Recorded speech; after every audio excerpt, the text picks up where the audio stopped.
Okay, let's start with the prayers.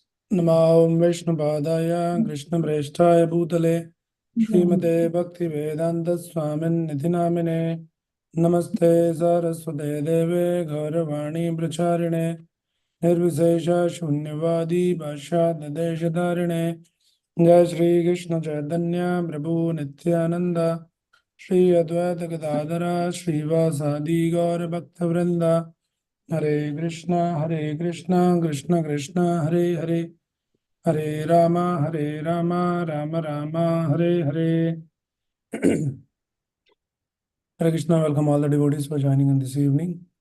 So tomorrow it's Vamana Jayanti.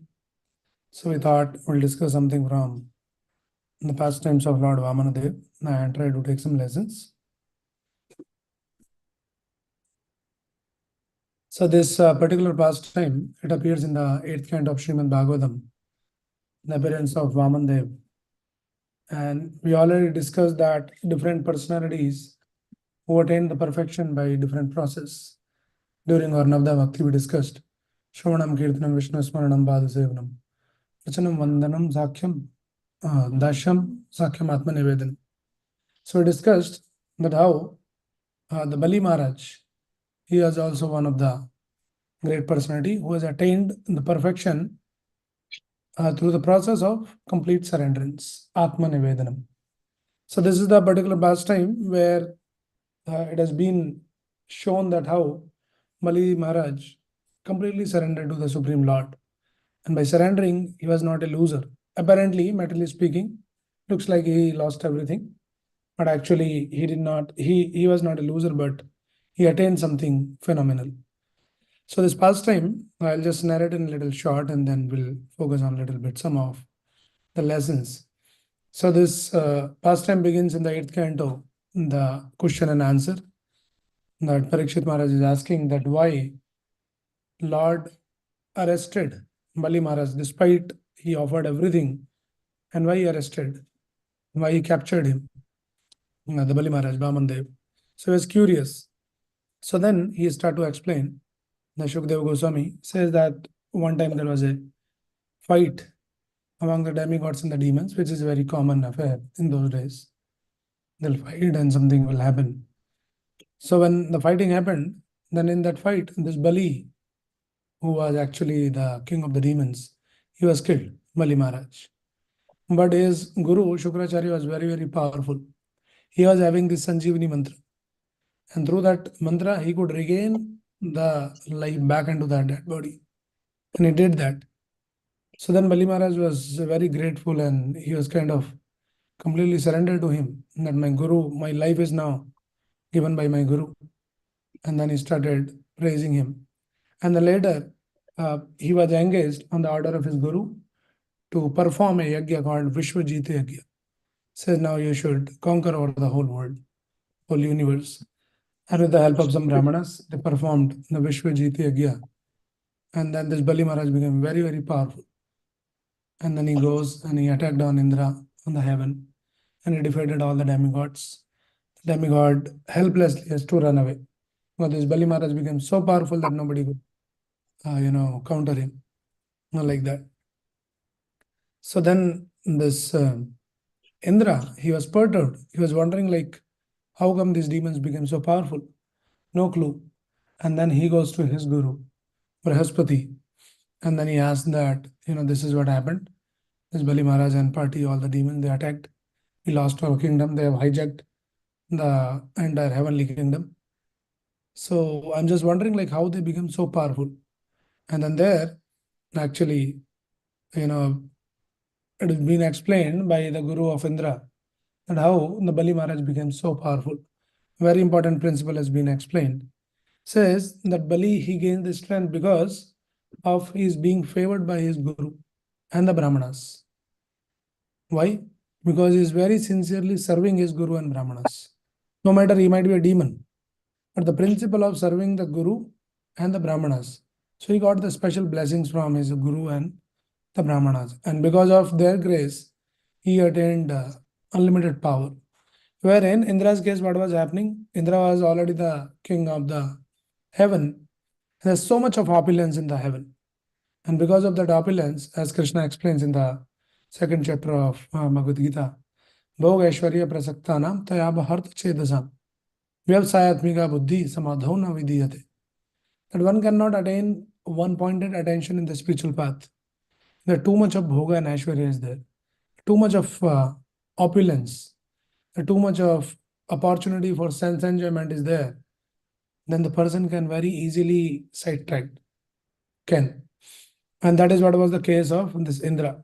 He was, in fact, at one point, he was neglectful of his own guru's presence.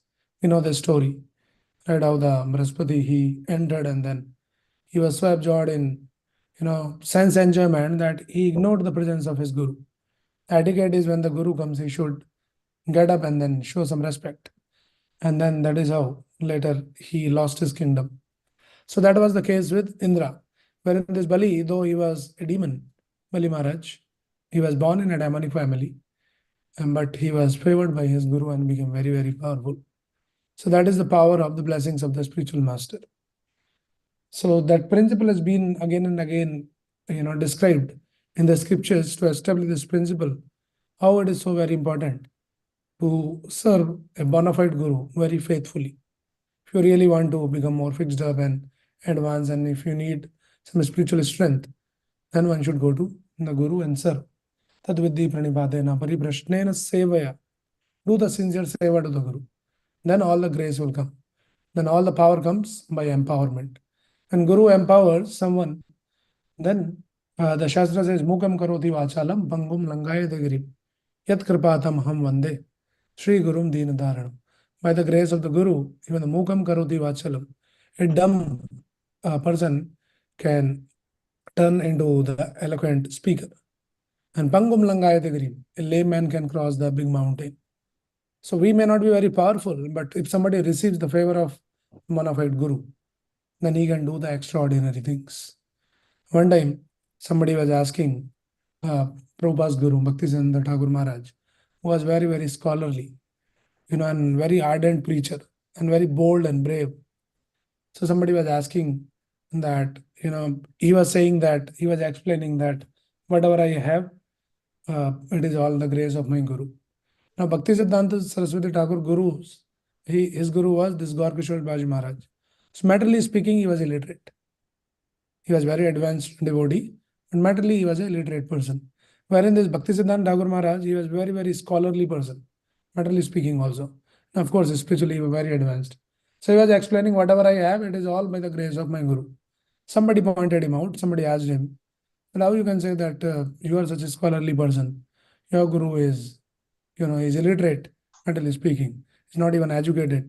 So how that you are saying that you got the mercy or whatever you are able to do, your grace? So then he gave a very nice example.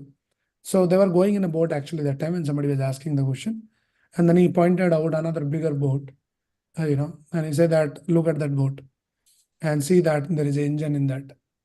Right. Now that engine is pulling the boat, and this engine is making a lot of noise. Right. So I am that engine who's making a lot of noise. Looks like I'm pulling. But that how that engine gets the power. There is a fuel and there is a battery in some cases. So that engine, though it is making noise and looks like everybody says, oh, engine is pulling. But engine is also getting the power from the battery. From some source is there, source of energy. So similarly, we might be doing something, or we might be able to do some great things. But one should not forget, we are like that engine making noise. Right? But the power is coming from the battery. So he gave this nice example. So when this Indra, after having lost his kingdom, he goes to Brahaspati, and Brahaspati is explaining this particular principle that, Bali Maharaj is empowered by his Guru, wherein you just keep neglecting the Guru, you lost all the power. So this is what happened. No matter that who are you. So this is a very important principle, though Indra, he is also a devotee of the Lord, and he is the king of the heaven, wherein this Bali Maharaj was born in a demonic family, surrounded by the demons. Right? No matter that what is your current circumstances are. Now, by the grace of the Lord, things can turn out to be completely different. So Bali Maharaj, though he was born in a demonic family, but then Lord created some special opportunity for him that we'll see in the story going forward. that he became a first class, complete surrender devotee. And on the contrary, somebody who is a devotee, but if he is not careful, then you may lose the opportunity. So our bhakti does not depend on what is our background, what is our current status. We have the example like when Prabhupada came to this country and he started meeting and preaching the people. All people, their background was they're all hippies, doing all kinds of sinful activities. But just this one good qualification. That good qualification was that they are very, very sincere about whatever Prabhupada says, they'll just follow. That was the only their qualification, no other qualification. And they became first class devotees. Right? On the contrary, we see like in country like India, so-called Brahmanas and the caste Goswami and all that. They claim to be like, we read the scriptures, we know everything. But still their heart is filled with so many different desires, materialistic desires. So it does not matter that how do you look externally. You're born in a Brahmana family or you're born in some low-class family or some demon family. Still there is always opportunity. If somebody gets the association of a bona fide guru, then guru can turn the sand into gold. That is the power of a bona fide guru. So this is what happened. So then they were asking, Indra was asking, now what is the way out? He hijacked our kingdom and he's ruling the heaven now. So what is the way out? Shall we go and fight?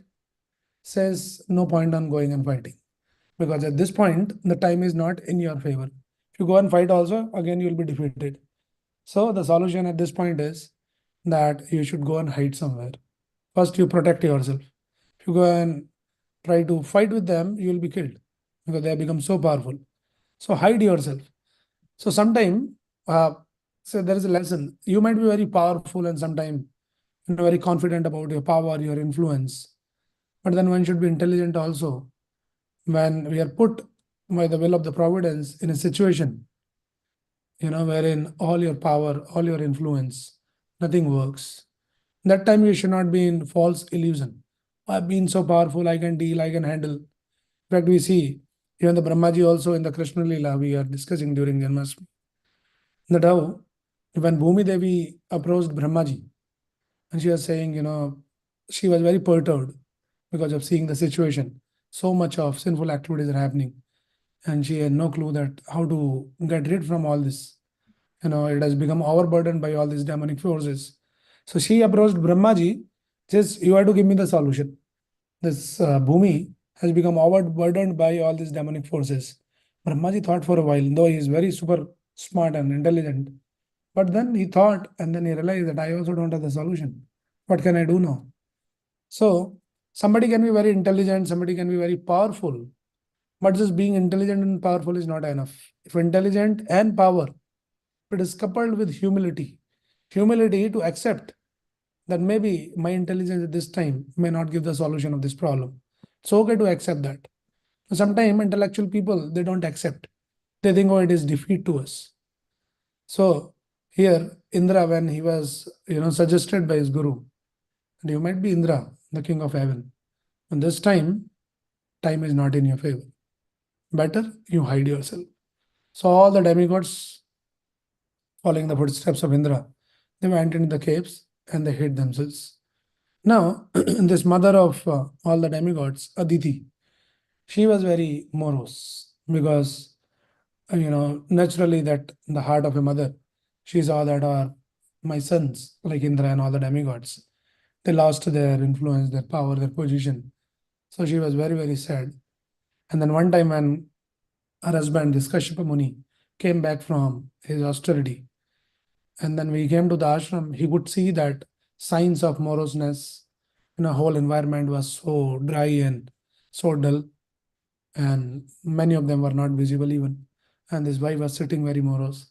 So Kashyapa Muni asked that was the matter, and she narrated the whole story what happened. All our sons, all the demigods, they lost the kingdom, and they're hiding somehow, somewhere in the caves.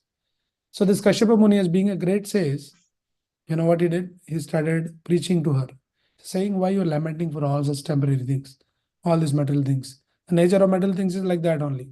Agam apayino anityas. Everything is temporary. It comes and goes. That is the nature of anything in this material world. Today you are king, tomorrow you are a pauper in the street. That is how the material world is designed. He tried to preach her, but she was so overwhelmed by the emotions Now, sometimes the emotions overpower someone, then your intelligence gets clouded. Though somebody is explaining with logic and reasoning and all that, but you can't understand the logics also that time because emotionally you are so overwhelmed. So that was the situation of Aditi. Then, considering that situation, this Kashyapa Muni suggested, okay, then if you want to do something, the solution is the Supreme Lord. You should please the Supreme Lord. And here is a process how to please the Supreme Lord. And then he explained this particular vrata called Payo Vrata. Payo means the milk. So then he described that you should do this Payo Vrata to please the Supreme Lord. And Lord can help you.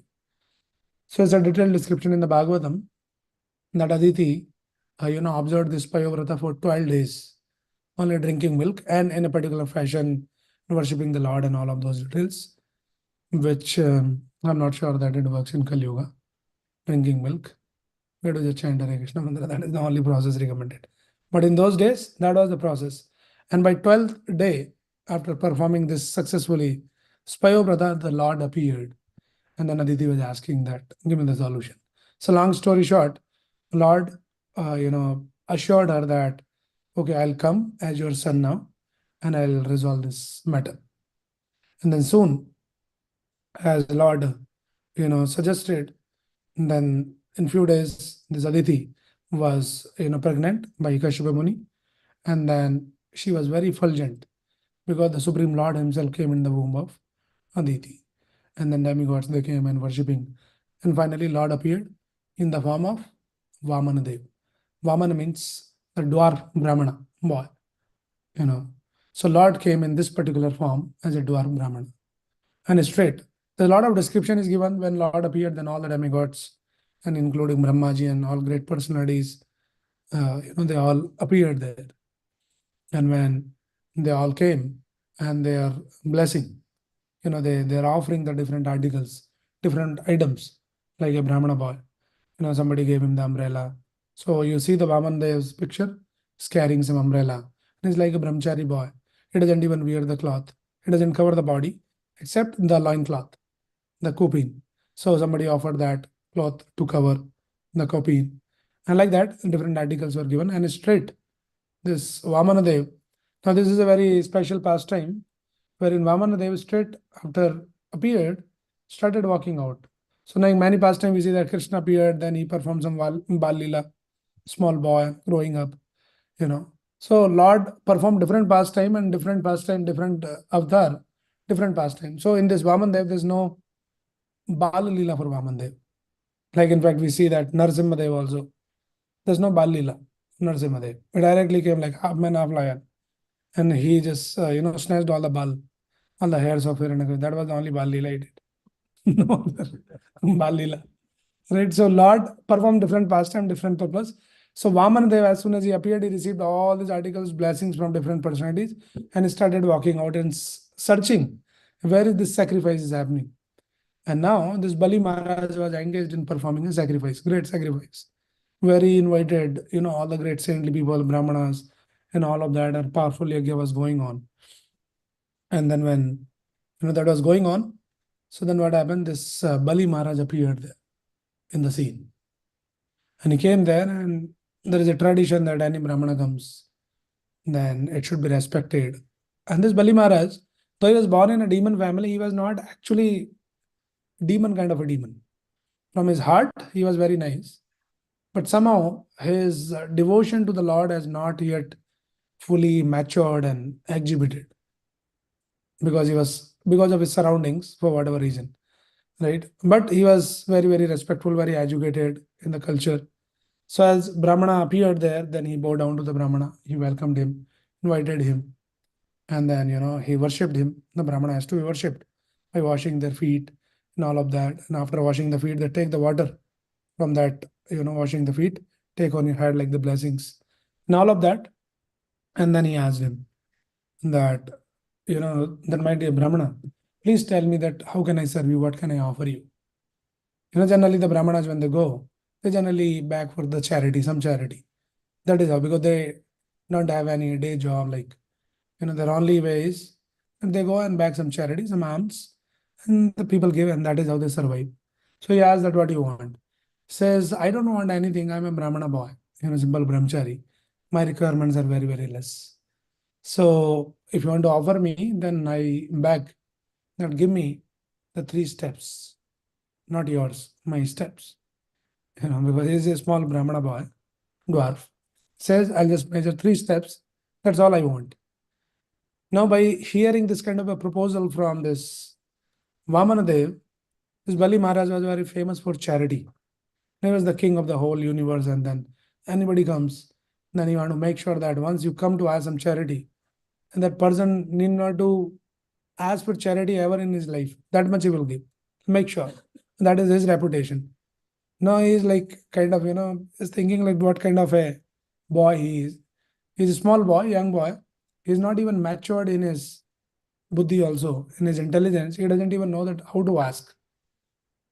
He's not understanding that where he's standing in front of the Chakravarti Samrat, like the whole king of the whole universe.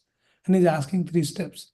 Till like you go to the palace of the king, and he can give you whatever he wants. And you ask some few cents. Can you give me? It's an insult to the king. Beggar, he says, I want this much, but the king feels insulted that, at least you should care of my reputation, what you're asking. So Bali Maharaj was in that mood that, and he was preaching him, saying, my dear boy, you are not matured in your intelligence. You don't know how to ask the charity. You should ask something, you should ask, I can give you something that you need not to ever in your life back the charity again. I'll give you that much. Ask properly. And then this Bali Maharaj gave this Vamana Dev quoted a very beautiful verse, which is very, very important for all of us. Just read it out. It's from the 8th canto, 19th chapter, entitled Lord Vamana Deva back charity from Bali Maharaj. Text number 21. So this Vamana Dev is the Supreme Lord. He is speaking now, saying, Shri Bhagavan Vacha. Yavando Vishaya Preshtas Trilokya Majitendriyam Na Shaknuvanti Te Sarve Prati Purayitam Narpa.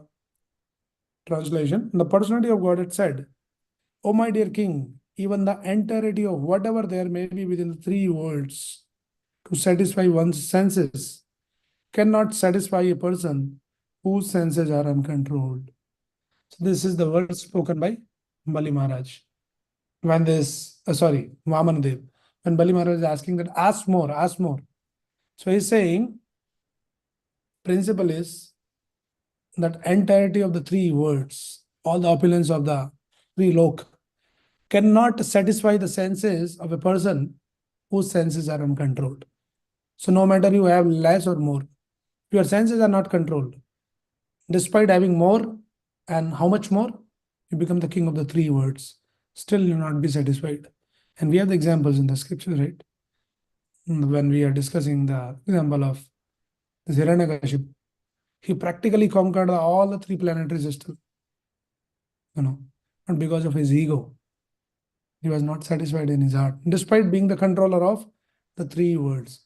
So Vamana Deva, he is actually teaching us here that one should learn to be satisfied with whatever they have. Chanakya Pandit also says the 3 things. Let me see if I can recall the 3 things. He says one should learn to be satisfied with 3 things. One thing is, whatever comes in your plate as your food, you should be grateful for that time. You should not complain, oh no, this is not good, that is not good, and all that. One should practice that gratitude. That today I have this food, I'm just grateful to the Lord. One should be satisfied with that. One should be satisfied with his wealth, which is earned by the honest means. One should not compare with others. Or look at that person, look at this person, they have so much more. They have 2 houses, 2 cars. There's no end.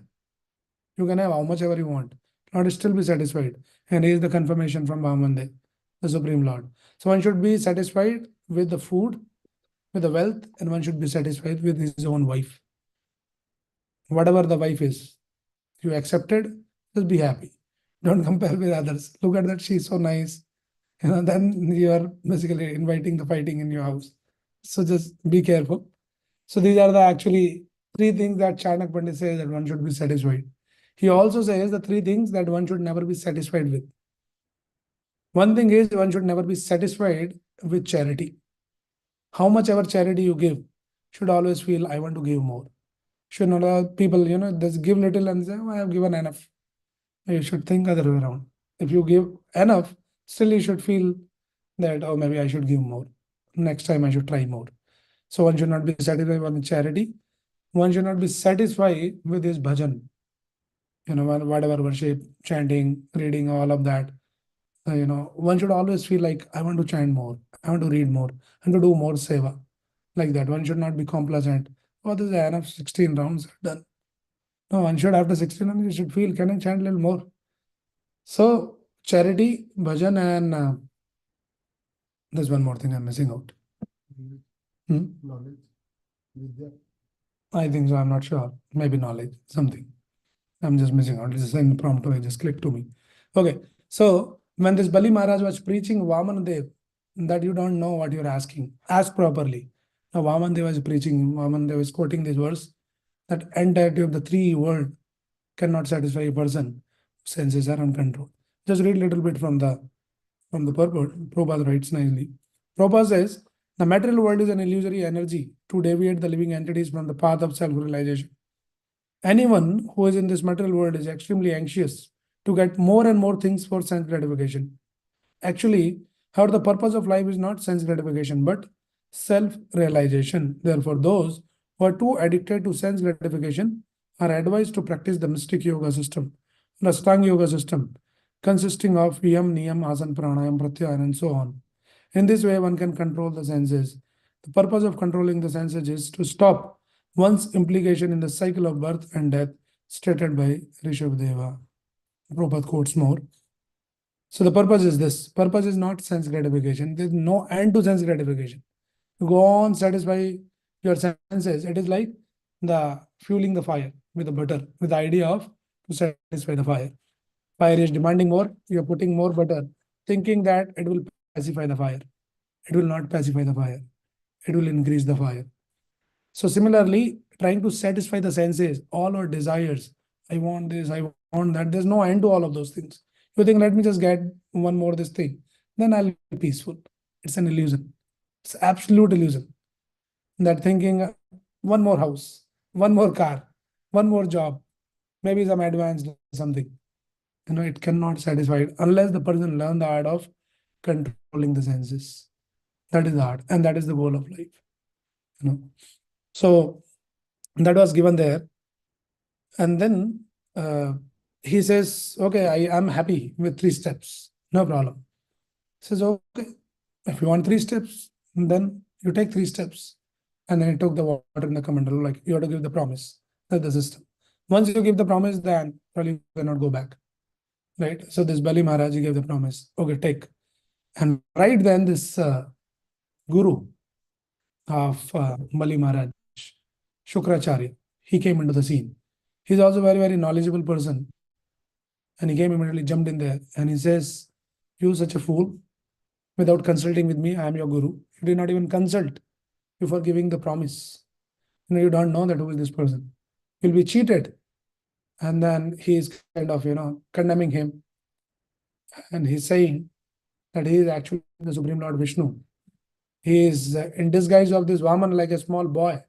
He is the Supreme Lord, and he has come here to cheat you. Take away all your possessions. And like that, he started explaining. Now, Shukracharya, why is coming and jumping here? Shukracharya is thinking, this Vishnu, in the form of Vamandev, will take away everything.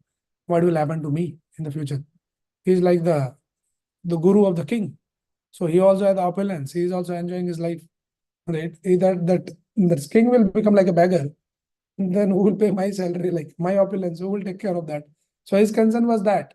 And because of his, the sense gratification desires, he is actually forgetting the principles, what he has taught as a guru. He taught that ultimately the Supreme Lord, the Vishnu, has to be worshipped and satisfied and pleased. But now, when the Supreme Lord is right there to receive the, service, he's coming and telling, he's actually started telling him, the Bali Maharaj says, don't worry. And he's quoting from the scriptures. Scriptures can be quoted in so many different ways based on the intention. So it's quoting from the scriptures that how one can even go back on his promise. It's quoting in some cases, some emergency cases and like that. one can, after giving the promise, you can go back on your promise, and there is no sinful reaction to that. He's quoting and convincing that you just say that I don't remember I gave you any promise. Just deny. Now, like that, he's trying to convince him. But this Bali Maharaj, he was very intelligent. He could see and understand that there is a difference, there is a duality in what he had taught me and what now he's doing. They say the Kathni and Karni, what they say and what they do, are two different things. So he's not the most genuine person, right? And at that point, Bali Maharaj took a decision, right? And what was his decision? Very, bold decision he take. And what was that decision? He took the decision was that he rejected his guru. In the scriptures, you cannot reject the guru. Guru should be worshipped as good as God. That is the principle given. Saksha Dharitvena Samastu Shastra. And all the scriptures unanimously proves this fact that Guru should be worshipped like God. And here is Bali Maharaj, who is rejecting this Guru. And he is not ordinary person, Shukracharya. Very powerful sage. But the question is, can we reject the Guru like this? Is that the principle? We have another example. Prahlad Maharaj also rejected his father. Right? And then he became first class devotee. Now Bali Maharaj rejected his Guru. He became first class devotee. So somebody might think that rejecting all of them will result in becoming first class devotee. But that is not the principle here. Rejection is not the principle. Principle is why he rejected. He rejected his Guru on the basis of the scriptures. Right? You should not be blind. Because the Shastra says the Guru, Sadhu and Shastra, they should be all in harmony. It should be in one line. So if Shastra is saying something, Guru is saying something else, and it is not matching, it means it's a bogus Guru. Like that. So he said the Shastra is saying that by all means one should satisfy the Supreme Lord. Now Supreme Lord is right here. He's asking me some seva. I'm ready to give. Now here is my Guru. He's saying, no, you just ignore that, deny that. So it is just ulta. Again the Shastra. He rejected. Right? So one can reject the Guru. And there is actually this verse comes in the fifth canto, which says, Guru na sasyat, Guru na sasyat, Swajano na sasyat, Pita na sasyat, Janini na sasyat, Devam na tasyan, na paticha tasyan, na mochet samupeti mrityu. So this verse explains, don't become Guru. Guru na sasyat, do not become the Guru. Sajano na sasyat, don't become Swajan also. You claim yourself like I'm your well-wisher, I'm your brother or someone like that. Pitana sasyat, Janini sasyat, don't become father, don't become mother. And then Patina sasyan, don't become the husband also. And like that, Devam natasyan, na mochiyet samupet mrityu. If you cannot deliver, na mochiyet, mochiyet means to deliver your subordinates from samupet mrityu, from the cycle of this repeated birth and death. If you cannot take the responsibility of your subordinate, then don't become the Guru. Guru's job is, when Guru accepts anyone as a disciple, at the time of initiation, Guru takes the guarantee for the disciple to take him back to Godhead. If Guru does not have the power to take one back to Godhead, then don't become Guru. And the same goes for all these others. Sajanona Sasyat. If you cannot guide your Sajan, on the path of spiritual progression, Pitana Sasyat, Jananina Sasyat, don't become the parents. So parents is not about just, producing the child and then give them some material education, which is important. But the scriptures guides us, Bhagavatam guides us, what is the real duty of a parent? When you produce the child, then the duty is, along with taking care of them materially, education and good life and all of that, one should take care, very importantly, that they should guide their path, which take them, out of this cycle of repeated birth and death. Otherwise, you reject such a Guru. These are the kind of strong and bold statements in the scriptures. Now, here is the example of this Bali Maharaj. Bali Maharaj rejected his Guru, who's talking just against the principle. Right? And we have many examples. Swajano na sasyat, Pita na sasyat. Prahlad Maharaj rejected his Pita, his father. Jananina Sashat. Somebody rejected the mother. Who's the example? Who rejected the mother? Anybody can remember? Bharat Maharaj from the Raman, right? Because Bharat Maharaj, the Kekai, the mother, she is going against the Supreme Lord, Ramchandra. Says, okay, I don't care about such mother. Rejected immediately. So, Pitana Zashat, Jananina Zashat, Prahlad Maharaj rejected the father. Bharat Maharaj rejected the mother. Bali Maharaj rejected the guru. And then Swajanona Zashat, Bibhishan, immediately rejected his brother, Ravan. Despite all the good counseling, he was not ready to listen. He says, get lost, I'm going away. Right? And then Patina Zashan, the example where they rejected their own pati, their husbands. The example comes in the Krishna book, the 10th canto of Srimad Bhagavatam, where these Brahmana patnis, they did not care about their husbands. They rejected their instruction. So like that, but rejection is not the principle. Principle is what scripture says. Only rejection is not the principle. Right? So one should very carefully read the scriptures. In fact, a few days back, I was explaining to some students in this temple. In Ramayana, we see that how we quote the example of Lord Ramchandra. That pran jaye par vachan na jaye. Right? Raghukul reet sada chali aayi. Pran jaye par vachan na jaye. That when he has given the promise, who? Dashrath Maharaj, given the promise to Kekai, that whatever you ask, I'll give. And then she asked that, banished Lord Ramchandra. Now, Lord Ramchandra, he says, okay, no problem. I'll go tomorrow to the forest. But the Dashrath Maharaj, his heart was not, he was not happy in the heart. Like, what kind of ask I'm asking my son? The whole of Ayodhya loves Ram so much. He goes away, what will happen? I myself won't be able to survive. So he's saying that, my dear boy, don't worry, don't go. I'll tell Kekai that whatever promise I have given, I don't honor the promise. And that is the principle. Now, Lord Ramchandra is reminding his father, no, but Google Reeth is once you given the promise, you can lay your life, you cannot go back on your words like that. And that example is quoted that how Lord Ramchandra was so obedient to his father that he, in a moment's notice, he agreed to, let go his whole kingdom. That kind of, idle son he is. But now important thing is not like he blindly just accepted something Lord Ramchandra. Right? First he said, okay, I'll go to the forest. But next moment when Dashrath Maharaj is saying, no, don't go to the forest, he rejected that. So it is not that blindly accepting or blindly rejecting. There is another higher principle. He accepted his words that, okay, I'll go to the forest. And next moment when Dashrath Maharaj is saying, don't go to the forest, say, no, I'm rejecting this instruction. So ultimate instruction is the scriptures, the Shastra.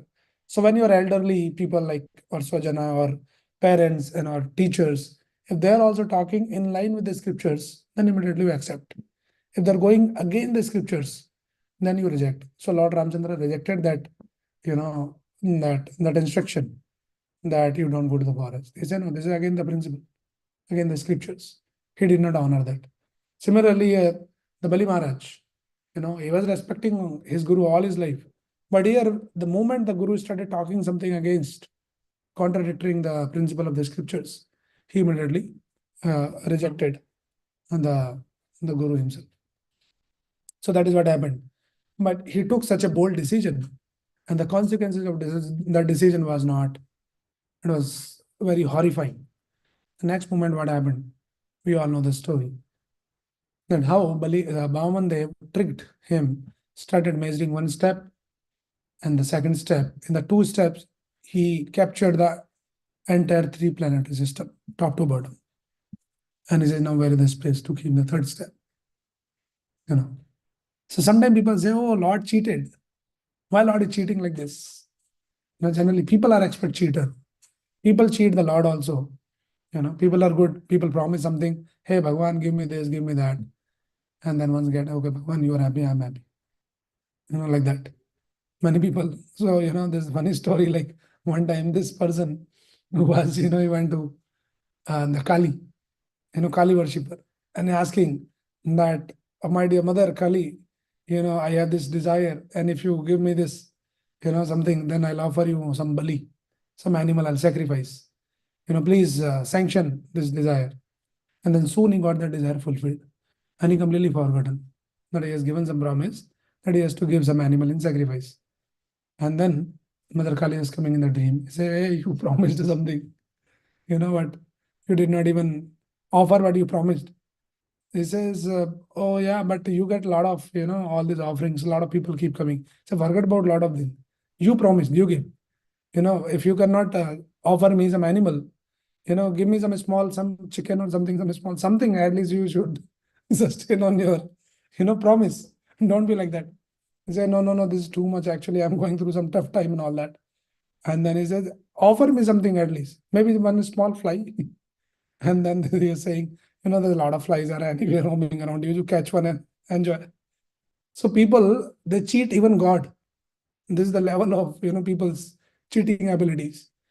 Here, what is happening? The Lord is cheating a devotee. Why Lord is cheating? Now, this cheating of Krishna in the form of any form, Lord cheating is also very transcendental. Though Lord is cheating, but still he is not the cheater like the cheater in this material world. If Lord cheats also, Lord steals also, everything is transcendental. So when Krishna was there in Vrindavan, he was stealing butter every day, right? Like he's a thief, Makan chore. But the chore is not the chore of this world, which is condemned, but the chore is glorified. And the one of the Acharya is glorifying Krishna by writing one poem, song, and the name of the song is Chaurastakam. And he is glorifying Krishna that how expert chore you are. Now, so anything Krishna does, that becomes so glorious. So he glorifies Braje Prasidam Navanita Choram Gopangananam Chadukule Choram Aneka Janma Jita Papa Choram Choragraganyam Purusham Namami. So like that, one of the Acharya is glorifying the chore, Krishna, saying Braje Prasidam. In the Braj Mandal, there is one very prasiddha chore is there, one very famous thief is there. Prajaya Prasidam Navanit Choram. He is very expert and famous as Navanit means the butter. He's like a Makan chore, the butter thief. And then he is also famous as Gopangananam Chadukule Choram. He has stolen the cloth of the gopis also. That also is kind of a chore. He is stealing the butter, stealing the cloth of the gopis. But the unique feature, see how this Acharya, the devotees, so beautifully they glorify the Lord.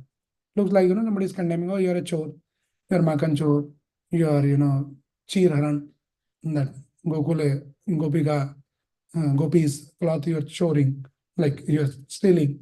And then says, Anek Janmar Jita Papa Choram. Such an expert chore you are that if anybody comes to you, you steals away all their pap, all their sins, which has been accumulated, Anek Janma Arjit. Somebody comes to you, surrender to you, then you steals all their sinful reactions, which has been accumulated over many, many lifetimes. So Chora Agriganyam Purusham, you are such an expert chore. I bow down to you. So like that he goes on glorifying. So anyway, here, so Lord is a cheater. He's a transcendental cheater, and Vaman Dev is cheating Bali Maharaj. Why cheating? Because Bali Maharaj, as being the great, the grandson of Prahlad Maharaj. Prahlad Maharaj is a great devotee. His son was Virochan, and Virochan's son was Bali Maharaj. So he is by heart he is a devotee. But because he was surrounded by all the demons, his real devotion and his bhakti has not yet, matured and, came out. So sometime, somebody is ready to take the process of bhakti, but somehow it's stuck for whatever reason. Then Lord actually crafts the situation, and he will be put in the situation where you will be forced to, exhibit, and that bhakti comes out. So this Bali Maharaj, he was surrounded by all the demons, and his bhakti was not coming out. He was a devotee in the heart. So now Lord is coming here, and Lord is pricking him into complete surrenderance. And now he became such a great Mahajan. Bali Maharaj is one of the Mahajan. Mahajano Yena Gadaja Banda. That is the Mahajan for surrendered. He is the expert, as Krishna says, Sarv Dharman Parityaja Mamekam Sharanam Braja. Complete surrender that Krishna demands in Bhagavad Gita. And then Bali Maharaj is the example of that. complete surrenderance. Right. So when this Bali Maharaj, this Vamandev, actually he measured all the three planetary system. So now where would I keep my third step? You're given the promise, and then you are not fulfilling your promise. So then first he took away everything and also arrested him. Says you did not follow your, fulfill your promise. And then finally the Bali Maharaj says, I have nothing in my possession. What I have is myself. So he bowed down in front of the Lord. He said, my dear Lord, you can put your third step on my head. And that is how Lord blessed him. So apparently Bali Maharaj lost everything, materially speaking. Everything was taken away from him. But what he got is the greatest wealth, the lotus feet of the Lord. So that is the lesson. So what looks like, in this material world, on the path of bhakti, one of the Acharya explains that we are in this material world, goal is to go to the spiritual world. And between this material world and the spiritual world, there is a staircase. You have to walk on that stair, right? We are all ready, right, to walk on the stair. But now, interestingly, you should inquire first before you give the promise that we are ready to walk. Say every staircase is a big challenge in life. So every step you have to face on the path of progression on the spiritual path, every step there will be a greatest and greater challenge, and greater challenge will come. So if somebody is ready to face all of that and still continue to walk on that stair, then only you can reach the spiritual world. If you think everything should be nice, and that is how we reach in work. So the Bali Maharaj also teaching us that despite having lost everything, all his possessions, what was his response? People suddenly, in the moments, notice if somebody just became from the king to the pauper, you have nothing. People will get heart attack and die right there. Right? Something happens, like sometimes people doesn't get the expected promotion, they get the heart attack, they get hospitalized. Oh, I was, expecting some promotion will come, it they gave it to somebody else, my junior. It's such a conflict. People can't digest that fact. So it's not that easy. This kind of conflicting situation comes in life unless somebody is a devotee in the heart, somebody has understood the philosophy. So here, this Bali Maharaj actually, he was calm. He was not disturbed by all of that, right? And then, so these are the kind of lessons that we can learn. And then Lord blessed him. When you surrender to the Lord, then you are not a loser. So whenever there is opportunity to give to the Lord, generally the tendency is you start putting the material calculation. Oh, if I give something to Krishna this much, how much will be there for me? Well, I'll manage. These are all material calculations. One should go beyond all these material calculations. We should always understand and remember this, that the one who gives anything to Krishna can never be the loser. And we should develop that confidence in our heart. Let me give to Krishna, like that.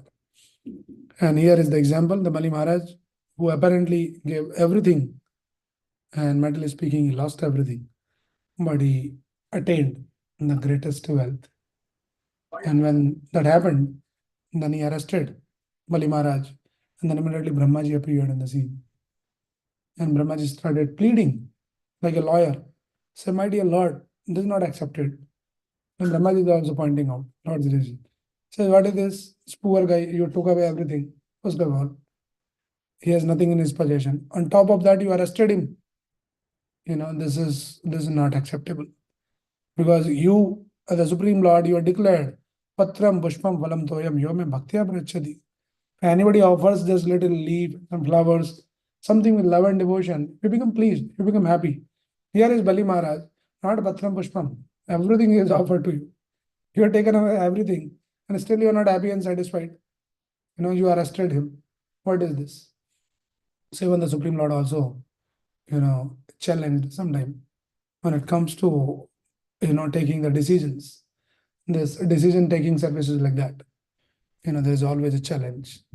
When we come in the spiritual life also, there are different, what do you say, different aspects of the spiritual life. One thing is when you come to the temple, nice kirtans, bhajans, nice katha, nice prasadam, devotees. It is all like, opening the cold water tap and you feel very soothing. Oh, nice cold water. But there is another tap is also there. You open, the fire comes out. And when you put your fire, your hand will be burnt. So there are different services. So one aspect of Krishna consciousness is some people are put into the services like a management. And they had to take some hard decisions sometime. And people comes and challenge. Why did you do like that? It's not pleasing. So some services are like that. And it may not be pleasing, but still you have to do that. So the Supreme Lord took that decision, arrested him, but then there is a higher cause. Higher cause is he wanted him to surrender and then he wanted to bless him. So these are some of the thoughts. So what we can learn, some of the takeaways is that tomorrow is Vaman Jayanti. So we should pray to the Lord, remembering this past time. Though we are not willing to be cheated by the Lord, everybody is scared of being cheated. But on this day, we should pray to the Lord, my dear Lord, please cheat me also. It's a little too much of ask for us at our conditioned state. We'll be horrified by asking this. What if Lord really cheats me? But that is what we should learn. That we should say that Lord, you please trick me also like you tricked Baman, Bali Maharaj, and you trick me also. I know that I should surrender, but all my desires and so many anarthas are holding me back to surrender to you. And I see no hope by my own strength. Now, if your intervention is there, if you tricks me to surrender, that's the only hope. So we should pray to Vamana, and Lord, please trick me, please cheat me. So somehow or other, craft a situation that we forced to surrender to you. Because we are not lovingly and willingly and not surrendering. So then let the Lord comes in our life, right? And they'll cheat. So it's very interesting actually. The cheating, generally the devotees, we call them the devotees are sometimes agents of Vamandev. They come in our life. Many of us might have experienced when you get in touch with the devotees, they'll trick you like the Vamanadev. They'll ask, oh, nothing much, just 3 steps.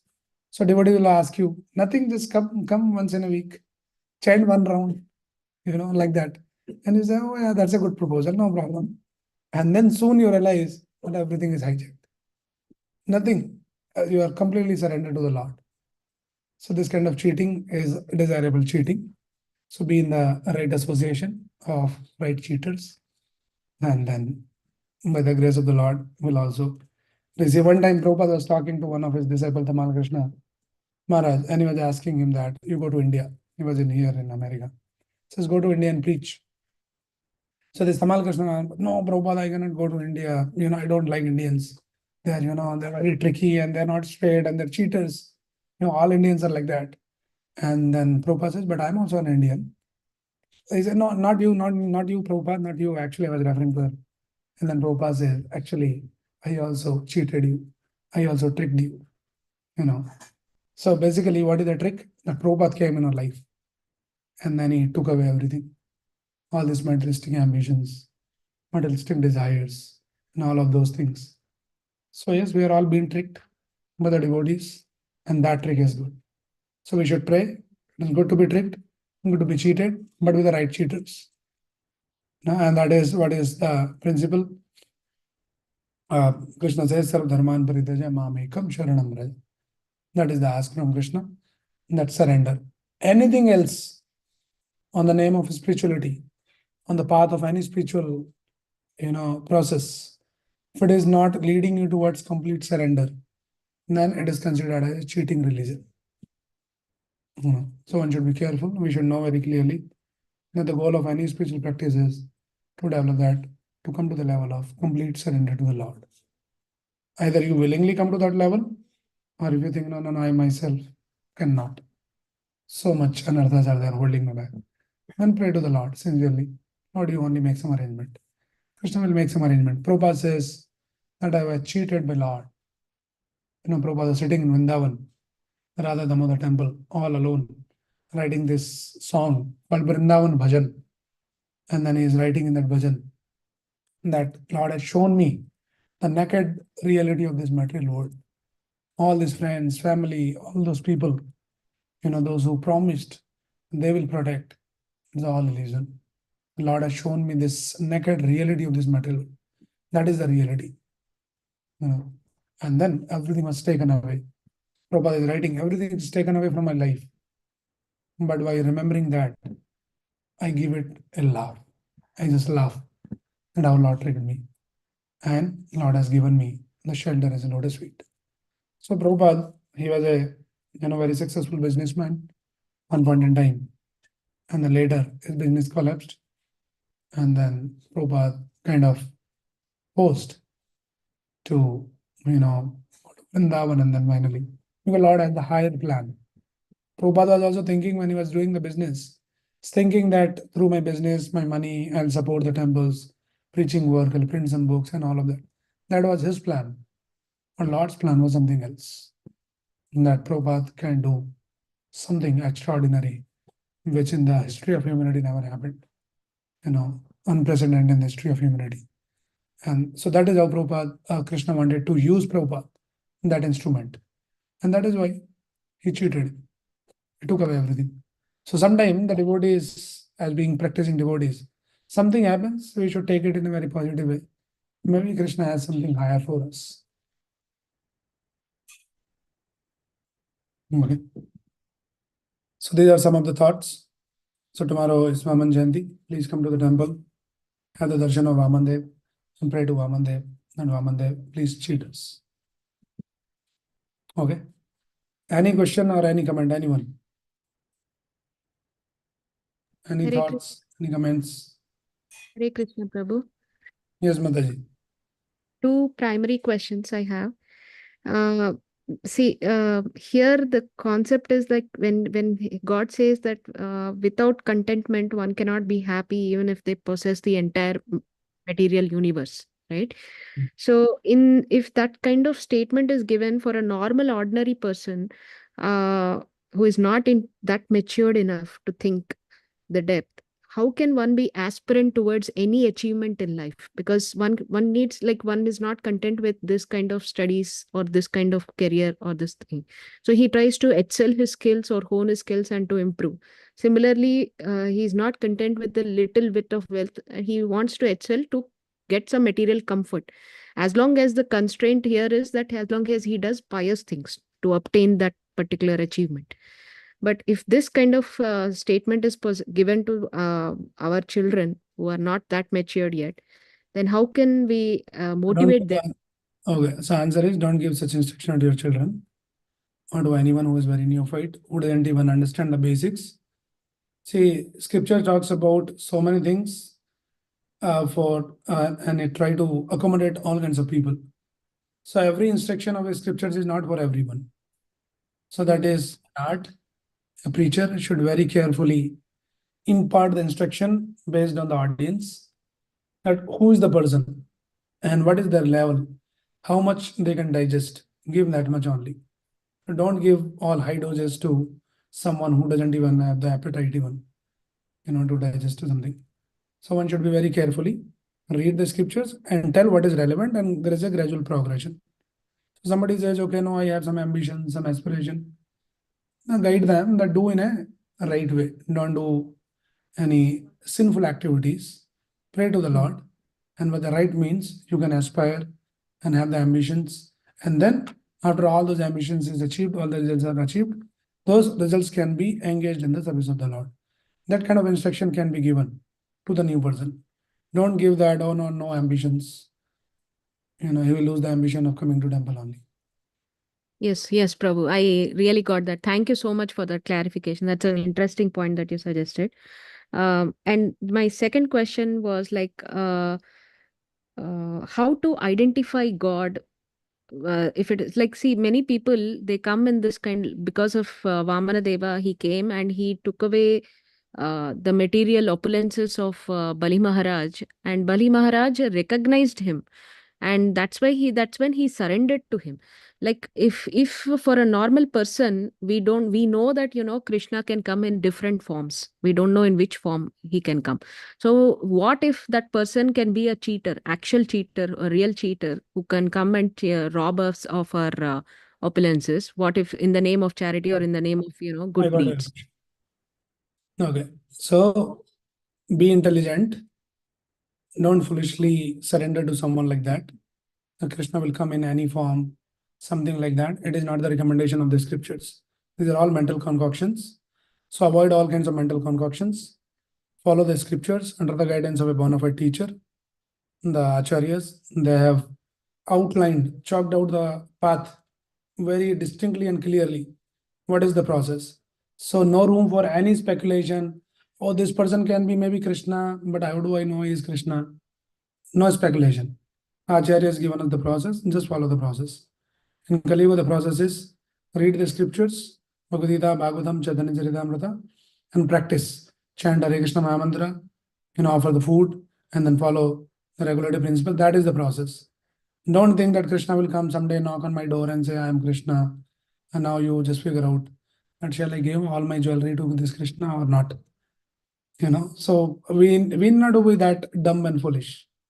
That is not the recommended process in the scriptures anywhere. Gives us one reference where scripture says that Krishna might come someday and knock on your door, and just be prepared with all your jewelry and all wealth and surrender everything to Krishna. If something is not as per the scripture, Shastra Sammat, then and if we are having some faith in those kind of ideas, then you are prone to be cheated. You are actually cheating yourself. So this kind of questions and this kind of ideas, which does not support any scriptural reference, supported by any scriptural reference, then nothing can be done. The simple is Guru, Sadhu and Shastra. So read the scriptures under the guidance of a bona fide Guru and discuss with the sadhus, the devotees, practicing devotees.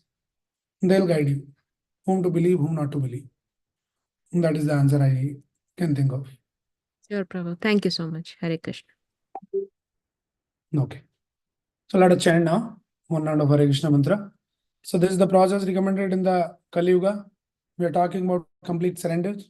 So our surrender begins with surrendering 10 minutes, 15 minutes, 20 minutes, 1 hour, 2 hour for chanting sincerely. We start from here and gradually, and the